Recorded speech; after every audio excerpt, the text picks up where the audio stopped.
آج کا ہمارا پارہ ہے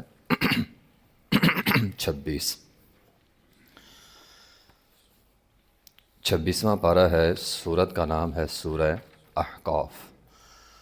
احقاف ٹیلے کو کہتے ہیں، اور یہ قوم عاد کے متعلق ہے کہ وہ ٹیلوں پہ رہا کرتے تھے۔ اس صورت میں بڑی اہم باتیں ہیں۔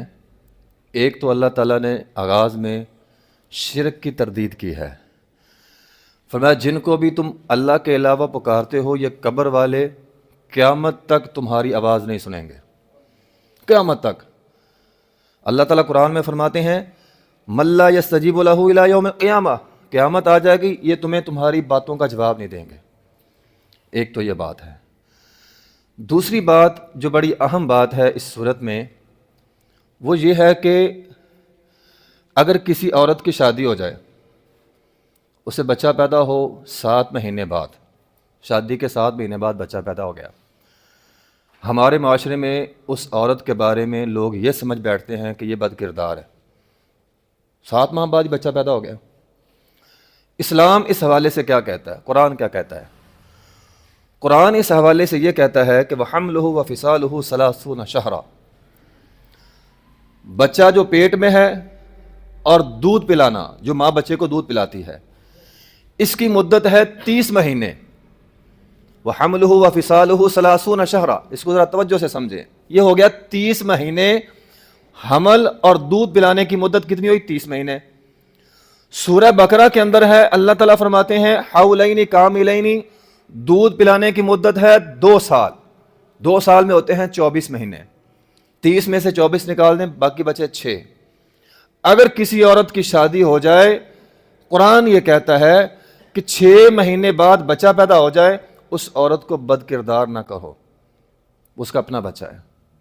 ہاں 6 مہینے سے پہلے 5 شادی ہوئی ہے، 5 مہینے بعد بچہ ہو گیا ہے، تو پھر وہ عورت بد کردار ہو سکتی ہے۔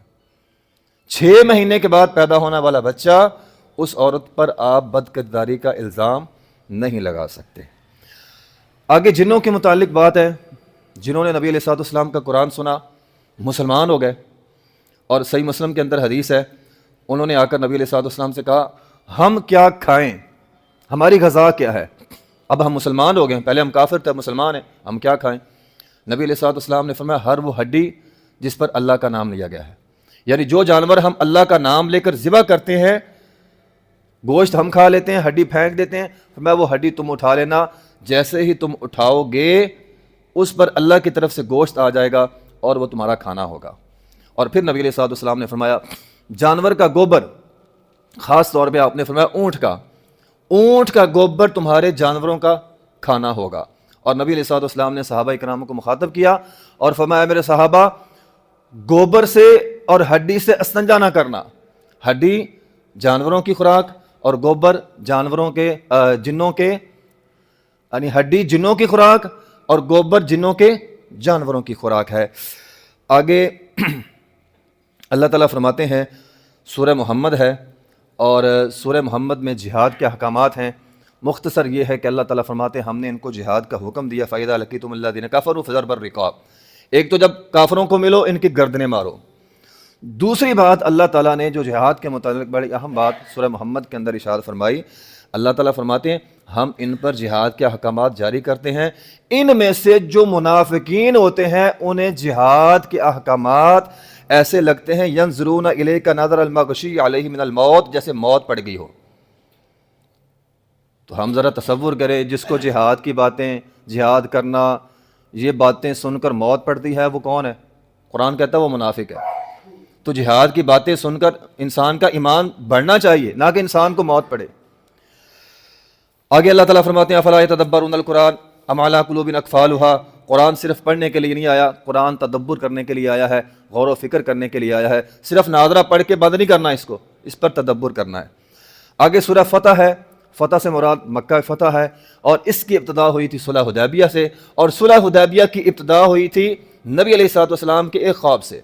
مختصر یہ ہے کہ نبی علیہ الصلوۃ والسلام کو ایک خواب آیا کہ آپ صحابہ کرام کے ساتھ عمرہ کر رہے ہیں، آپ نے 1400 صحابہ کو ساتھ لیا، عمرے پہ چلے گئے، راستے میں آپ کو روک دیا گیا، عمرہ نہیں کرنے دیا گیا۔ نبی علیہ الصلوۃ والسلام نے حضرت عثمان غنی رضی اللہ تعالیٰ کو ایلچی بنا کر مکہ بھیجا، انہوں نے آگے سے حضرت عثمان رضی اللہ عنہ کو قید کر کے خبر یہ پھیلا دی کہ ہم نے شہید کر دیا۔ نبی علیہ السلام نے صحابہ کرام کو کہا میرے ہاتھ پہ بیعت کرو۔ 1400 صحابہ نے اس بات پہ بیعت کی کہ ہم حضرت عثمان کا بدلہ لے کر جائیں گے، اور 1400 ہاتھوں کے اوپر اللہ تعالیٰ قرآن میں فرماتے ہیں میرا ہاتھ ہے، اللہ نے اپنا ہاتھ رکھا۔ تو جن صحابہ کے ہاتھ کے اوپر اللہ کا ہاتھ ہو، آج لوگ ان صحابہ کرام کے بارے میں باتیں کرتے ہیں۔ تو بہرحال پھر بعد میں پتہ یہ چلا کہ یہ خبر جھوٹی ہے۔ اس کے بعد ایک صلح نامہ ہوا، ویسے تو بڑی وہ لمبا صلح نامہ ہے، اس میں 2 باتیں بڑی اہم ہیں۔ ایک تو یہ تھی کہ آپ اب چلے جائیں اور واپس اگلے سال آ کر عمرہ کریں، اور ایک یہ تھی کہ اب جو بھی مکہ سے مسلمان ہو کر مدینہ جائے گا اس کو واپس کر دیا جائے گا، اور جو مدینہ سے کافر ہو کر مکہ آئے گا اسے واپس نہیں کیا جائے گا۔ نبی علیہ السلام نے یہ شرط مان لی۔ بہت سارے صحابہ کرام جن میں عمر بن خطاب تھے، اے اللہ کے رسول کیا ہم مسلمان نہیں؟ کیا ہمارا رب نہیں؟ کیا آپ سچے نہیں؟ اتنی کڑی شرط آپ کیوں مان رہے ہیں؟ ہمارا بندہ ان کے پاس جائے وہ واپس نہیں کریں گے، ان کا ہمارے پاس آ جائے ہم واپس کریں گے۔ فرمایا ہاں ایسا ہی ہوگا، شرط مان لی۔ اب اس شرط کے پیچھے وجوہات کیا تھی؟ یہ 6 ہجری کا واقعہ ہے۔ مسلمان 6 سال ہو گئے مدینہ گئے، 6 سال ہو گئے مسلمانوں کو جنگ کی حالت میں، ہنگامی حالت میں۔ تو نبی علیہ السلام یہ چاہتے تھے معاہدہ ہو جائے، امن ہو جائے، تاکہ دعوت اور تبلیغ کا کام ہو۔ اور پھر احادیث کے اندر آتا ہے اس صلح حدیبیہ کے بعد صحابہ کرام کو دین بہت سارا سمجھایا گیا، اور صحابہ کرام عبادات میں آگے بڑھے۔ اب یہ ہمارا مسئلہ ہے کہ امن کی حالت میں ہم عبادات سے پیچھے ہو جاتے ہیں۔ صحابہ کرام نے عبادات زیادہ کی کہ اب امن ہے، پتہ نہیں کب جنگ شروع ہو جائے پھر عبادت کرنے کا موقع نہیں ملے گا، تو انہوں نے عبادات جو ہے وہ زیادہ کی۔ بہرحال بات مختصر یہ ہے، 2 لوگ مسلمان ہو کے آئے، نبی علیہ السلام نے انہیں واپس بھیج دیا۔